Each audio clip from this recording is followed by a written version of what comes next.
Monday mornings, and Joe Ritter is hosting, and I also host on Tuesday mornings. And I was hosting this morning, so. All right, cool. Yep. Cool. And we always throw a little bit of sports in there. Very good. We try to just like you bring used it to up a lot. Yeah, but I try to a little bit. We'll be talking football next on Beyond the Game on the Voice of Nassau Community College, 90.3 WHPC. There are many sounds in your day-to-day life.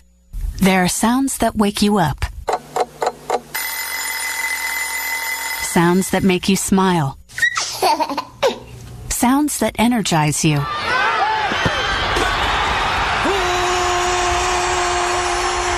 And sounds that help you relax. But there are some sounds that can alert you to danger and can help save lives. Wireless emergency alerts, now on many mobile devices, use a unique sound and vibration to bring you information about severe weather events, Amber Alerts, or other emergencies in your area. With critical information from local sources you know and trust, you can be in the know, wherever you are. For more information, visit ready.gov/alerts. Brought to you by FEMA and the Ad Council.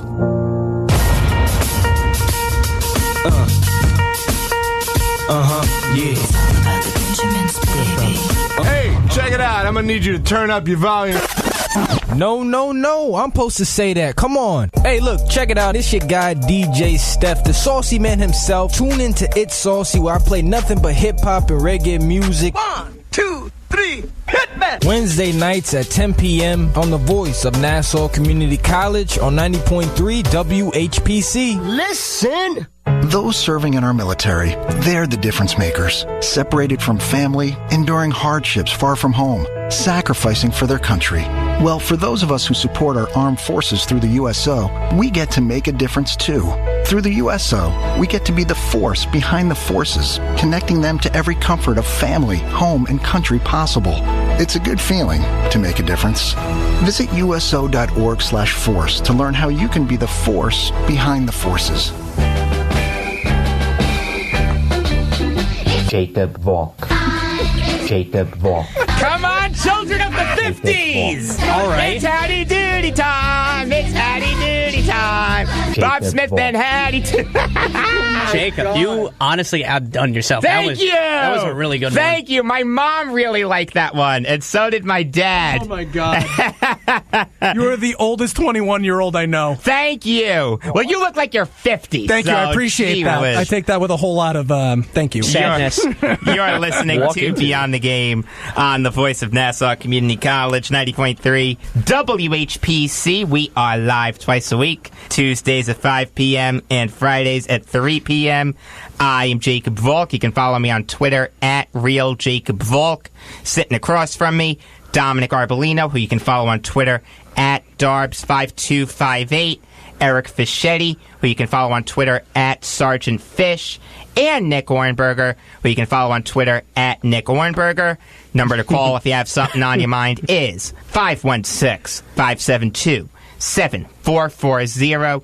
And speaking of the phones, we do have a caller on the line. It's Richie from Shirley. Richie, how are you, buddy? Okay, now listen, I'm going to give Aaron Boone 2 years to produce, otherwise he's gone. I agree with you. That's fair. Me too. That may even be a little... That may even be a little too generous, depending on what happens this year. If they miss the playoffs, or depending on how they lose in the playoffs, I could see him going in 1 year. That's perfectly fair.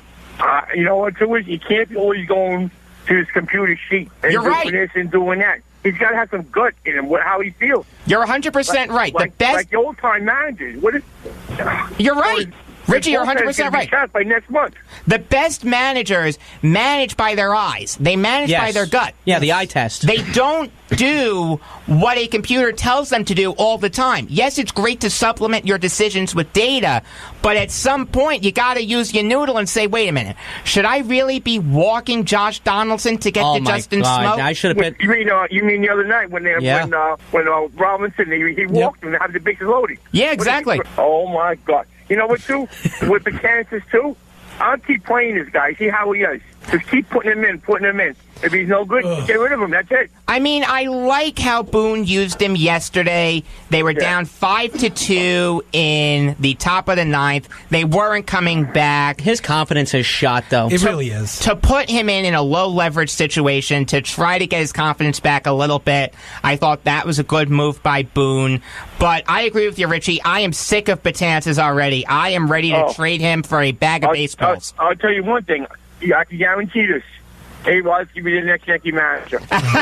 You know what? I'm telling you. I don't hate it. I would welcome it. If Boone fails, they will not go to another inexperienced manager. No. Isn't that funny, though? Aaron Boone has a job that Alex Rodriguez could possibly take. Third base. Come on, just one round of basketball, please. Yeah, right? And then, because you know what?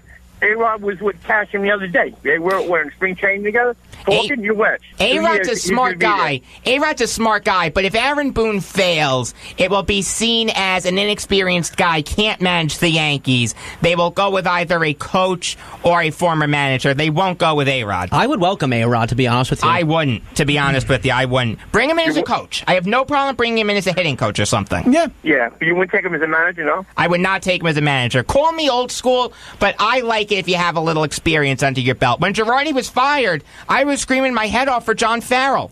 I wanted him, and now there are rumors he's going to go to the Reds. Replace Brian Price. What were your opinions of the Girardi firing, by the way, you personally? I did not like it. I thought the Yankees rallied around Girardi to win 3 straight against Cleveland.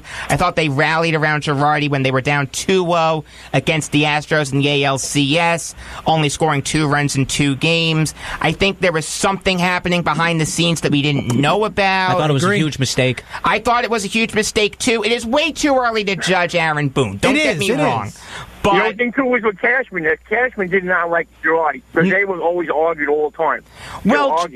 Well, Cashman was really into the sabermetric stuff, and Girardi wasn't. He went by his binder, yes, but his binder wasn't full of sabermetrics. It was full of his own notes. You know what I think it was? I think when Girardi first came into the Yankees, I think it was the right time for him to come in, because at that time when Girardi came in, it was about 2008. They were a relatively older team. They were gearing up for a World Series run possibly that following year, and you needed a guy, with an iron fist. This year, it's a younger team. It's a more relaxed team, and possibly you couldn't use Girardi in that sense because maybe you weren't going to reach these kids in a way that maybe Aaron Boone can. See, now Could you imagine if the Yankees don't make the playoffs this year? Boone's gone. Boone's gone, yeah. I'm telling you now. George Steinbrenner wouldn't stand for it, I'll tell you that. I don't think his sons will either. All right, guys. Take care of yourself. All right, you too, Richie. That was a good call from Richie from Shirley. Loyal listener. I love it. Let's switch gears to football. The Giants signed William Gay to a deal that hasn't been disclosed yet, according to Pro Football Focus. Last year for the Steelers, he had a 51.4 overall grade. Eric, what are your thoughts on the Giants bringing him into the fold? So, I think this is a very underrated move for the Giants system, especially for Betcher's system, because when he was in the Steelers system, he played relatively well. He really did, but he's coming into a system where he's going to possibly compete, if not earn, the slot corner job, which was supposed to go to Dominick Rodgers-Cromartie, and we all know what happened there. Dominick Rodgers-Cromartie, whether you're for or against it, was cut. I didn't like it. I wasn't a fan of that to begin with, but, it is what it is, and just hopefully it's a good one. That's all I can hope for. I can just hope that if it's a good move, then it's a good move. But this is a good move. It's not a great move. It doesn't really excite me, even though I think he can be a good player in the system. Just, I don't really know where they are right now. That's where the whole draft situation is going to come in. I know I said this to you before, so I'll say it now. 3 weeks away. How crazy is that? It's nuts. But I will tell you this. I will put this out in the open. I am going to support whatever decision they make, because now it shows me... Well, wait a minute. Will you support it with blind faith, or will you criticize it if you don't like it? No, I'll criticize it depending on what it is. Like, for instance... let's say they pick Lamar Jackson at 2. I would hate it. Okay, good. Like for instance, going through the top 5, it's Cleveland, the Giants, the Jets, Cleveland again, and right now Denver, assuming a trade. If they want to pick a quarterback, Sam Darnold makes the most sense for the Giants, because Sam Darnold, to me, is a quarterback that when you season him, he's going to be a good pro in this league, and who better to learn under than Eli Manning?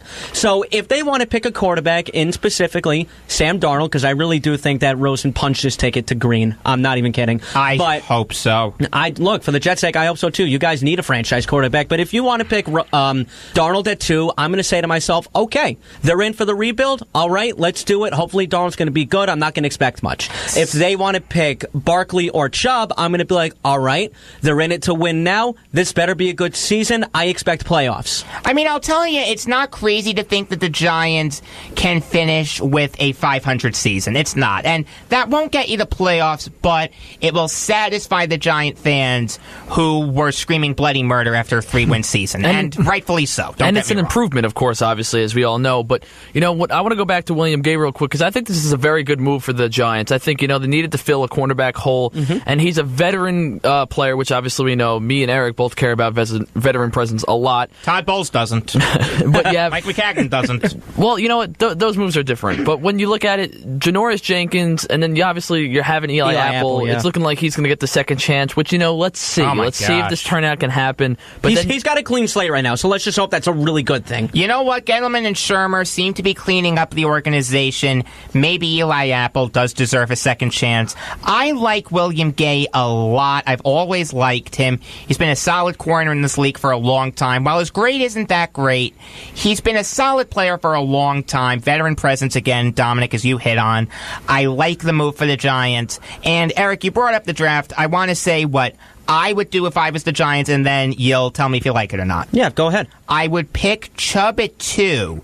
I would then trade up using my second and my lower third-round pick to trade up for Darius Geis, the running back out of LSU. Yes, that's how you pronounce it. It's Geis. It's not Geis. It's not Juice. It's Geis, like Dan Geis, former Yankee. Okay. And then in the third round, I would pick my quarterback of the future, whether it's Luke Falk, Kyle Lauletta, Mike White, Kurt Benkert, whoever. Okay, see, now, that could be a potential scenario, and it's not crazy because, first off, I know, Don, that you said this before, you don't trade Jason Pierre-Paul for no reason.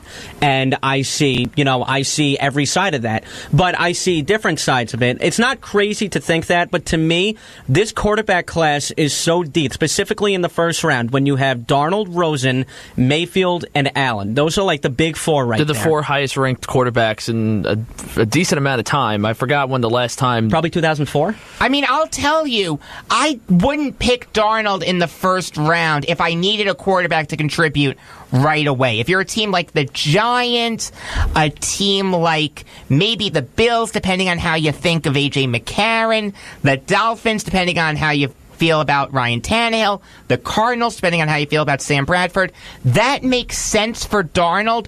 But if I'm a team like the Browns, the Jets, the Broncos, a team that needs a quarterback to contribute right away, I would not take Darnold. Okay, but just going back to the draft for a second, to me, I feel like it's those 4 quarterbacks, and then it kind of drops off a little bit.